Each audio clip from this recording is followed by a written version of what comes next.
আমার হাসব্যান্ড আমাকে অভদ্র ভাষায় গালিগালাজ করে আর সবার সামনে আমাকে ছোট করে। এক্ষেত্রে আমার করণীয় কি? আমাকে পরামর্শ দিবেন এবং আমার হাসব্যান্ডকে নসিহা করবেন প্লিজ। প্রথমত, গালি সর্বাবস্থায় খারাপ, সেটা ভদ্র ভাষায়, অভদ্র ভাষা যেটাই বলুন না কেন, সর্বাবস্থায় খারাপ এবং নিষিদ্ধ এবং নাজায়েজ এবং হারাম।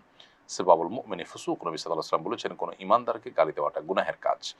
অতএব যিনি তার নিজের স্ত্রীকে এটি করছেন, তিনি ডাবল গুনাহ করছেন। এক তো একজন মুসলিমকে তিনি গালি দিচ্ছেন, দ্বিতীয়ত হলো স্ত্রী যাকে আল্লাহ তাআলা বলেছেন, যার সম্পর্কে আল্লাহ বলেছেন ওয়া আশিরুহুন্না বিল মারুফ, তোমরা তোমাদের স্ত্রীদের সাথে সুন্দরভাবে দিনাতিপাত করো, সেটার লঙ্ঘন তিনি করছেন।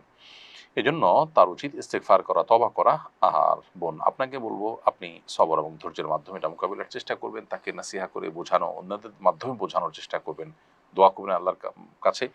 একটা সময় ইনশাআল্লাহ আল্লাহ তাআলা আপনাকে এই পরিস্থিতি থেকে মুক্তি দান করবেন এবং সবরের জন্য আপনি আল্লাহর কাছে অবশ্যই বিনিময় লাভ করবেন। আল্লাহ তাআলা মানুষকে অনেকভাবে পরীক্ষা করেন। এই পরীক্ষায় যদি আপনি উত্তীর্ণ হন, দেখা যাবে আপনার জন্য ভালো কিছু অপেক্ষা করছে দুনিয়া কিংবা আখিরাতে ইনশাআল্লাহ তাআলা।